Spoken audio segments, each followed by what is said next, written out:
Welcome, my dear brothers and sisters, to this session of Pastors International Club Indonesia. I believe today's topic will be very, very useful and interesting.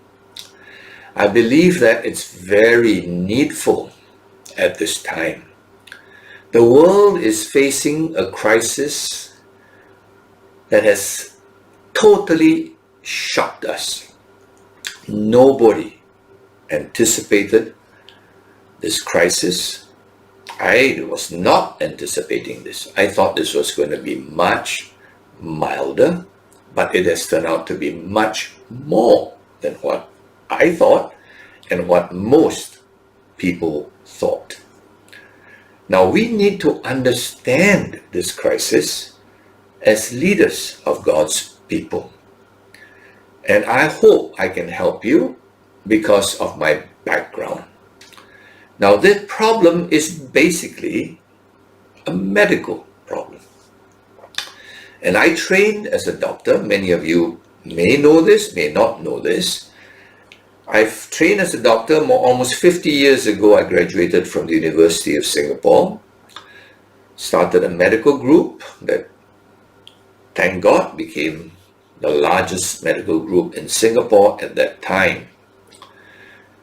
When I was called by God to serve Him full-time as a Pendeta, I left my job as a doctor. I sold my practice. It was a large practice. I sold it to the largest medical group in Singapore at that time. Many of you may be familiar with the name Mount Elizabeth Hospital. They took over, bought my group, and then after that was 25 years ago. After that, though I was no more in active medical practice, I continued to help doctors, advise them, and I was involved with the medical field more as an advisor. And until last year, I was still the chairman of one of the largest medical organizations in Singapore. Why am I telling you all this? To tell you that I believe I have some useful information for you as a doctor. And if we don't understand the medical side of this coronavirus problem, then we will be very easily confused and we will believe lots of fake news. You know, in a time of crisis, leaders must know how to lead. But you cannot lead if you don't understand. And if you don't understand, you will be easily misled. And I've heard so many pastors keep telling me things that are shockingly false. And they believe it. Why? I can't blame them. Why should a pastor know about medical problems, medical issues?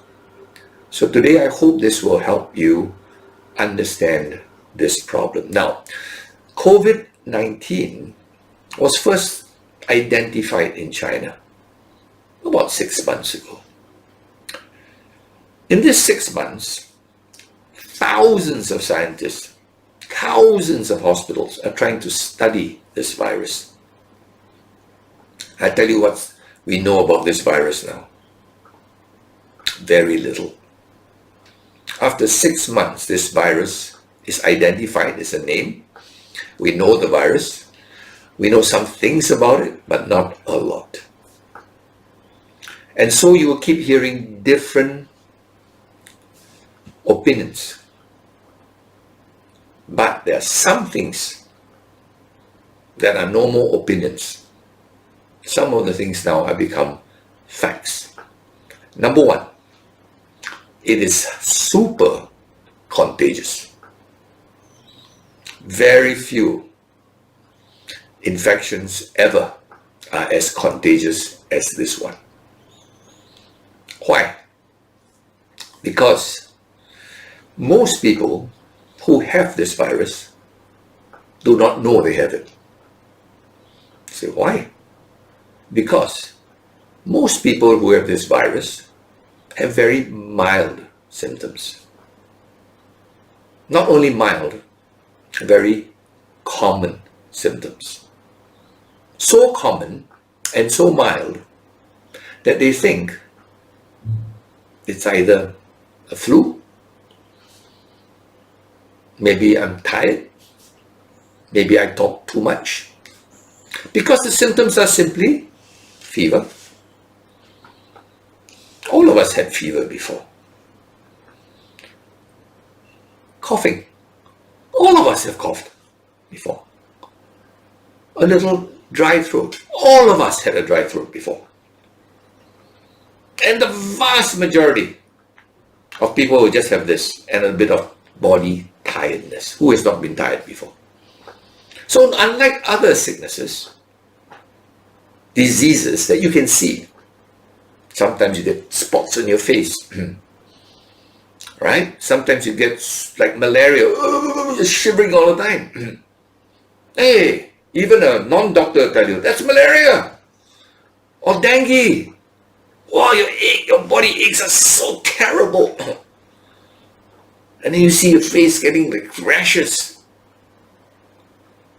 Of course, if you have that, everybody will run away from you. And you will stay away from other people. But in COVID-19, the vast majority, 80% of people who have the virus have so little symptoms, so mild, that they don't know it is COVID-19. So what do? They go out. They talk. They laugh. They hug their friends. And the virus is spreading to others, who then get a bit of fever, a bit of cough, and spread. And they don't know they have COVID until one day, one person they contacted,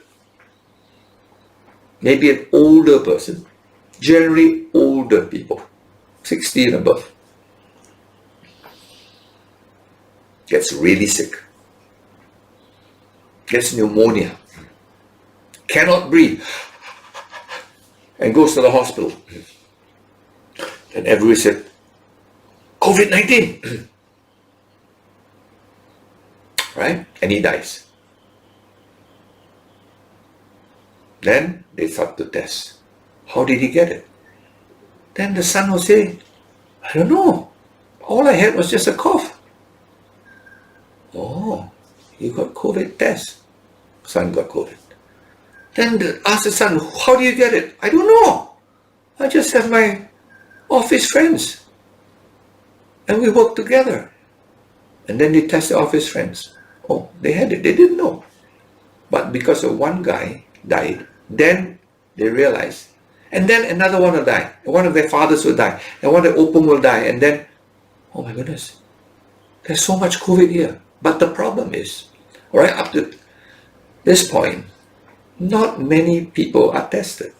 I mean, do you want to go for a test when you got a little bit of flu, a bit of virus, a bit of sore throat? Even if you wanted to go for the test, there are not enough tests. Most countries don't have enough tests. Most towns don't even have the tests. Most hospitals don't even have the tests. Until the man and dies, and they say, maybe that is COVID, not sure. But they can't test. He already mati. So they bury him. Then they write there, pneumonia, heart attack. Why? Because that's what he had. After the COVID-19 becomes serious, it becomes pneumonia. Cannot breathe. Then he died from pneumonia. Okay, so what have you learned from these little things I've just said to you? Number one, there are thousands, millions of people going around and spreading. giving to us. We don't know. And we may be spreading. We don't know. Until you realize, my opong just died. Kenapa? Why? He's healthy before. Suddenly, pneumonia, heart attack. How come? Maybe it's COVID. But you know what? When you bring the hospital, I think, Pak, my opong got COVID. The hospital said, I don't know. Tak ada test. Mana tahu? So, they give him oxygen, everything, then he mati. That's happened all over the world. So number one, very infectious. Because you can spread it without knowing. You can get it without knowing. And then spread it to others without knowing. Until some people start to mati. Too late, right? Secondly, next thing you need to learn about this virus is it's underreported. Every country doesn't have enough tests. Tests are not cheap to do. If you want to test everybody that has a cough, a cold, and fever, your country will go bankrupt. Your hospital tak cukup orang technician to test. Okay? So the truth is, when you say there's no coronavirus in your quota, it simply means there is no testing. You find the most advanced countries like America has the largest number of coronavirus. Kenapa? Orang Amerika not hygienic? Orang Amerika bodoh? No. They test more, that's all. Singapore, tinggi. Banyak people with coronavirus. Banyak. Why?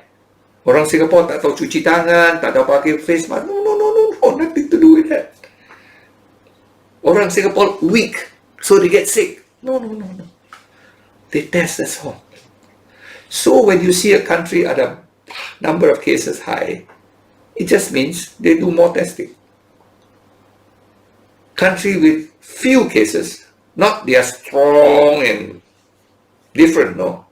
They don't test. Very few testing. And then what about orang mati?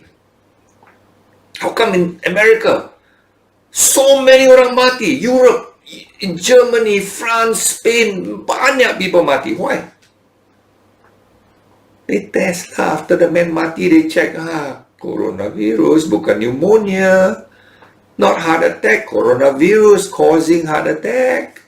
In other countries, heart attack lah. Kenapa heart attack, doktor? Kenapa heart attack? Bapak strong. Ayah, heart attack, banyak orang ada heart attack lah. That's all. Then, kuburan. So when you see the data, please, don't believe that there is no coronavirus in your place. When you say nobody died from coronavirus, please. It means nobody was tested when they mati.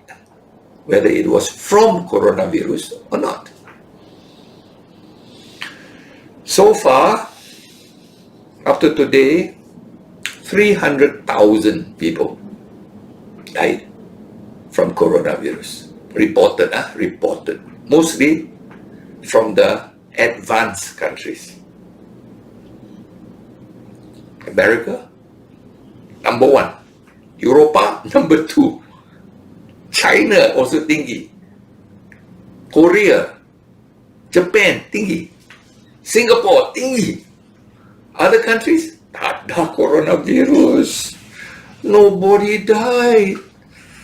Really? Okay, so I hope you understand. Low data doesn't mean low coronavirus. It means low testing. That's all. Okay? Tak cukup test. Mahal. Susah to do the test. Right? So, please don't have this false sense that you are safe until maybe opo mati or your kawan mati. Then you say, I think ada coronavirus. Alright? Okay, I know personally in Indonesia, personally, people who died from coronavirus. Tapi doctor's certificate, pneumonia. Another one, heart attack. 40-year-old man, 40-something, heart attack. Really? As a doctor, I said, that's coronavirus, 100%. But no test in that place, in that quota, okay? So, please get it clear in our mind. Now, why does the government don't want to buy more tests? Malu lah. If you have more tests, you test, then everybody in the population say, what kind of government is this? Never jaga the people. So many people got coronavirus. Wow. Now, two reasons government don't want to do too much testing. One is mahal. And one is malu. Alright? Who likes to spend money and become malu? Who?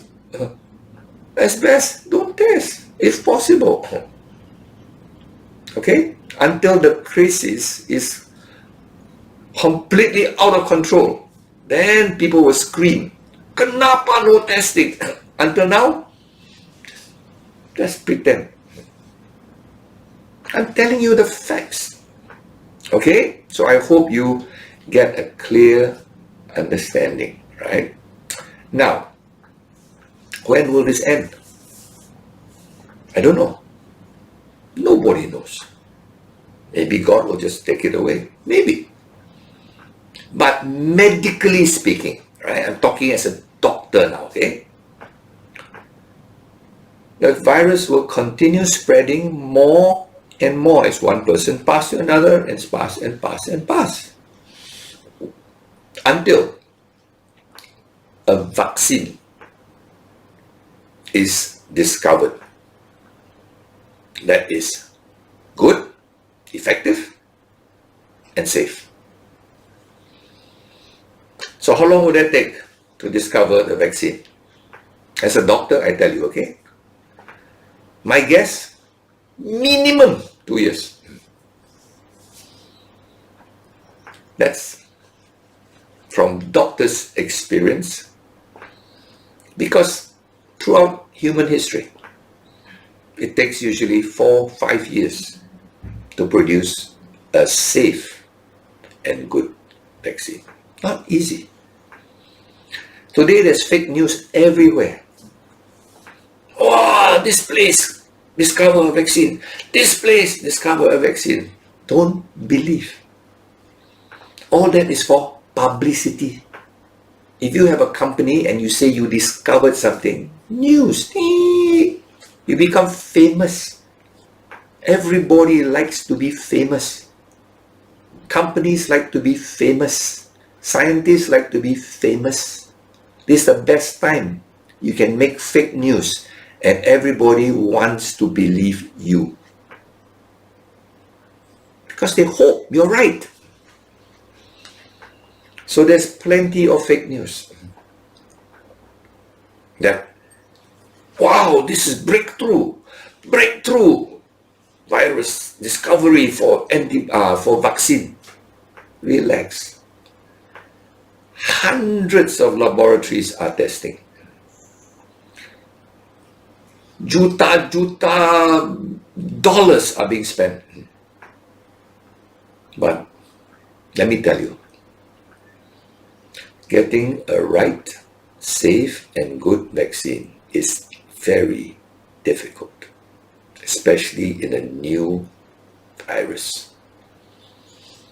My guess, 2 years. Minimum.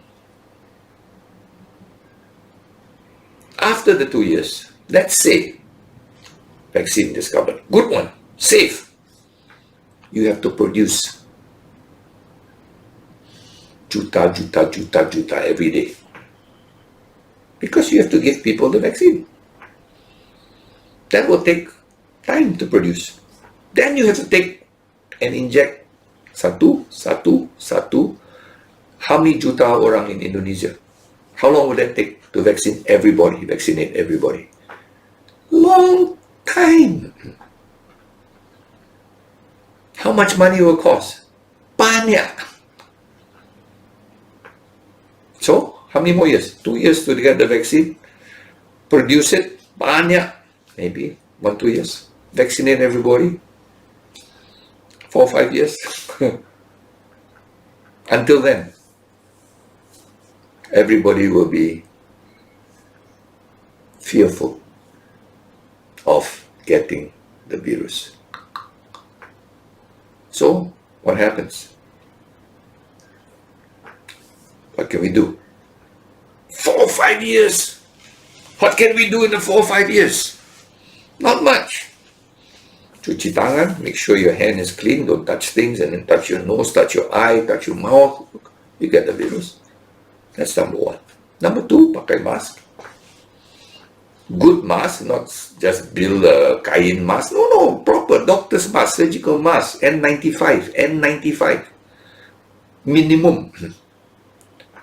How many masks in Indonesia ada? Not in many N95 masks. All sold out. Then, after you pakai mask, you still have to be distanced. If you have the virus, if I have virus, and I talk softly, talk soft. 1 meter, you have to stay away. Because the virus, and then jatuh on the floor. And jatuh after 1 meter. If I talk loud, maybe 2 meters. If I go to church, I sing, hallelujah, 3 meters. The virus lari everywhere. I breathe, kena my mata, enter my mouth, I kena. So, what will happen? People will stay away from one another.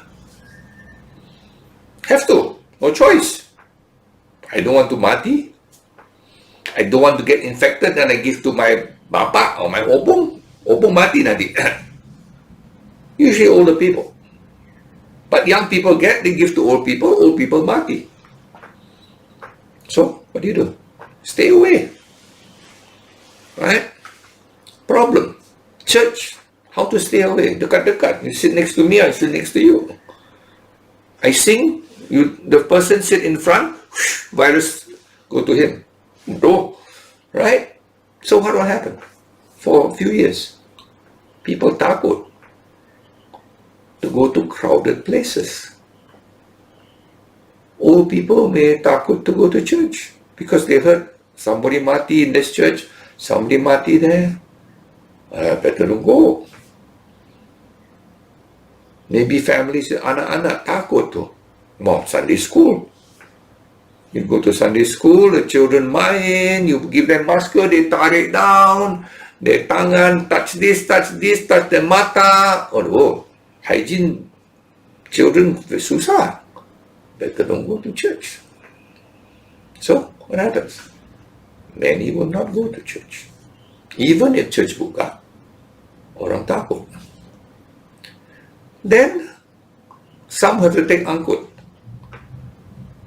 1 meter in angkut. How to sit 1 meter angkut? 1 meter sini, 1 meter sana, opposite. How many people can sit angkut? Few. If angkut few passengers, tak cukup business kan? The man driving the angkut rugi. Every time he drive, few passenger aja. Might as well don't drive. Transportasi pun stop. Restaurants. You sit so near, I makan. How? When you makan, you cannot pakai masker. How? So, restaurant, orang pun takut. Fewer people in that restaurant. Rugi. If you own a restaurant, tutup lah. What for do business to rugi? Right? So, Office, sama. Most office dekat-dekat. Then how? People have to go to work. So what happens? Many will be jobless. Restaurant tutup, companies tutup, transportasi tutup. No wang lah. Kampung usually okay. Kampung at a distance. You have your garden to work in, your farm, kebun, okay. Cities, difficult. Right? So what is going to happen is that many lives, many people will lose their jobs in the cities. Right? They pulang. When they pulang, they bring the COVID. Because in the city ada banyak orang with COVID. Go back. Like now, spreading from Jakarta to East Java, and from East Java orang pulang, all spreading slowly. Belum, coming, akan datang. Alright? And then soon, they will have no jobs. Now, many young people are working in Jakarta, Bandung, Batam. No jobs, pulang lah. Right? What's going to happen? When people have no jobs, how to give to the church? Right? So what's going to happen? Pastors are going to feel it. First, people don't come. When they don't come, tak ada offering. Even if they come, tak ada wang. So, what's going to happen? It's going to affect us. That's why I'm bringing this up. It's not something for medical problem. No. It's our problem. Pendeta problem. Alright? And when this lasts for some time, you know what's going to happen? There'll be problems in the home because tak ada wang, quarrel, husband and wife. Sometimes schools will have to tutup because anak banyak kena sakit. Guru-guru pun sakit. Bapak guru-guru pun sakit. How? Tutup sekolah lah. When tutup, kids at home, quarreling, noisy, tak ada wang, tak ada makan, fighting at home. Problems. Sometimes loneliness. Maybe Opung, alone at home, nobody come to visit. He also takut people to visit him. He gets lonely, gets depressed. Anak jauh cannot come home. How? Are you ready for all these things? You see, many of us hope this is not true. I hope this is not true. You think I like to give this kind of message? No, nobody likes to give this type of bad news. I don't like to bring. Injil, I like to bring. Good news, berita baik. Bad news, I wish I don't have to say these things. But I have to say it because as a doctor, I think I understand this. And if I don't tell you and warn you, I'm not doing what is right. I must do right. I know I won't be popular with this. I know many will say, this man, don't trust God. God can remove. I know God can remove. But maybe God has a reason for allowing COVID-19. This man thinks he's so smart. No. To be honest, I'll tell you, I don't know. This is what I think. I may be wrong. I hope I'm wrong.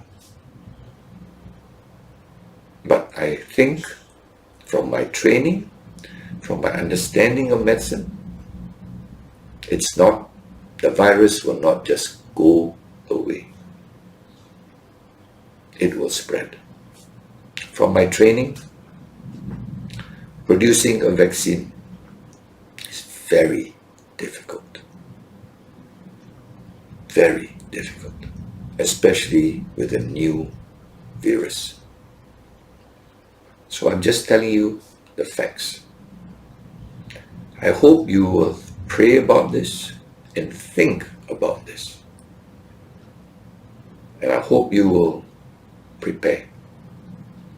As leaders, we must know, do our best, and then trust God to do the rest. This is not easy for me to do. In fact, people warn me, said, don't say this part. People will attack you. Because bad news nobody likes to hear. Right? And people will say, you are causing problems. I said, no.